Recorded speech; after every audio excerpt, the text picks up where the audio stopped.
So Nick, the story of the journey of this book is pretty funny because it really started like 3 years ago. We were talking about why, like, frustrated, the same frustration in different businesses. Why do people not finish things they bought, things they paid for, things they say they're so excited about, and they are excited about? Why are people not finishing? That was the conversation.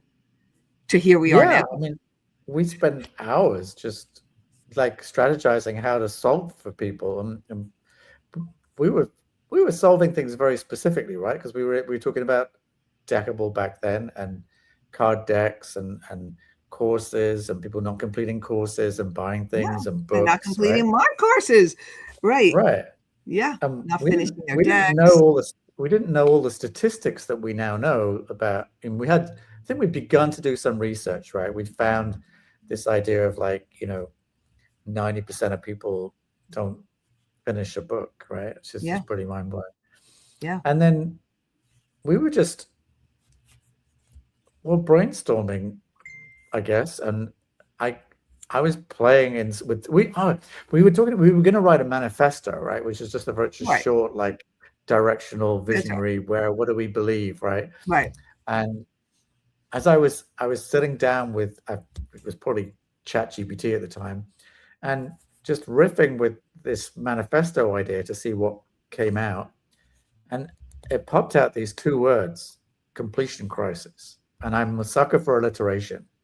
And I just couldn't let that fly. I was like, oh my God, that's an amazing term. And it's amazingly the situation that we find ourselves in. Right. And there are many, many, many reasons, which was the reason that you went on to say, okay, no, this isn't just a manifesto. This is a book. We need to write a book on it. Yeah. And it was the last thing I would want to do. Like, I'd written 9/10 of a book 11 years ago, and I put it down, so much so I'd even forgotten that I'd done it, right? That's amazing. We didn't talk about that for quite a while. And I'm like, it was only when I started drawing from that book into this book. Yeah.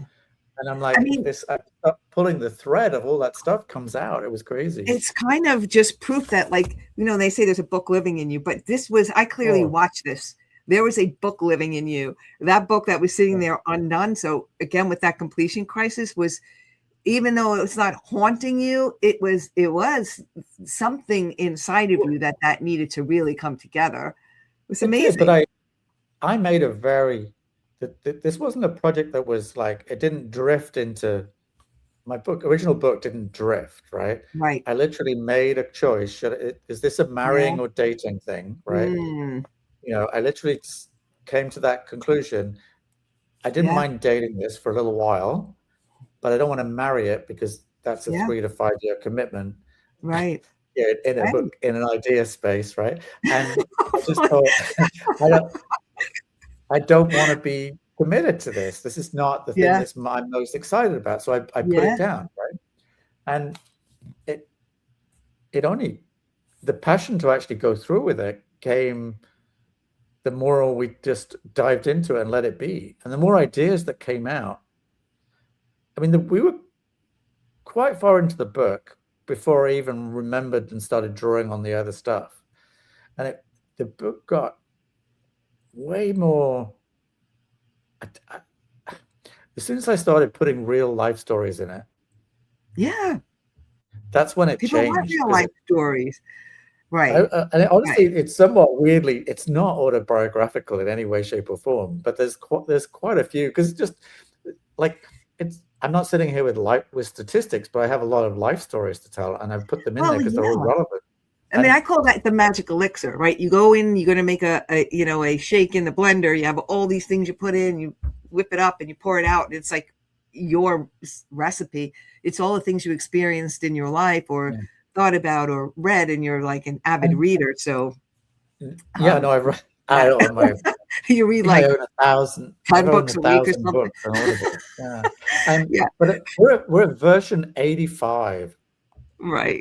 I use Google Docs for the book.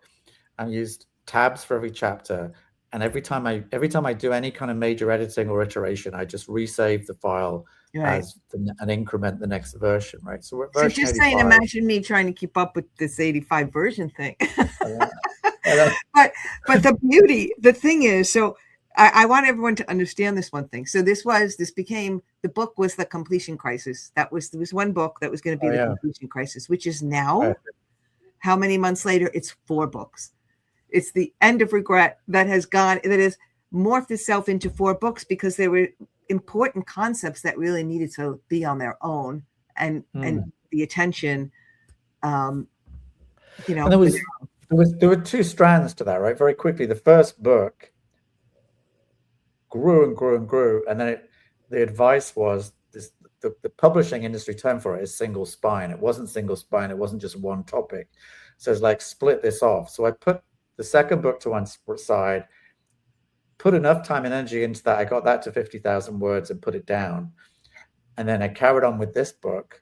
And then through iterating and iterating, eventually we'd hired an editor by this point. Marilyn's awesome. We'd hired an editor, and then she was talking about, we're almost there. We need to do a big culling. And there was this one particular idea in the book that was like, okay, I've covered it, but I think we can, I'm not doing this justice. And so I pulled it out, and that became The Culture Dance as an extra book. So good.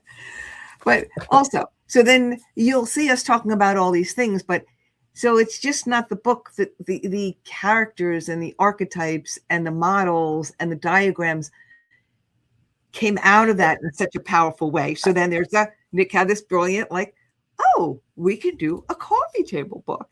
And now we're up with our 5 minutes, so we're going to leave you hanging on that.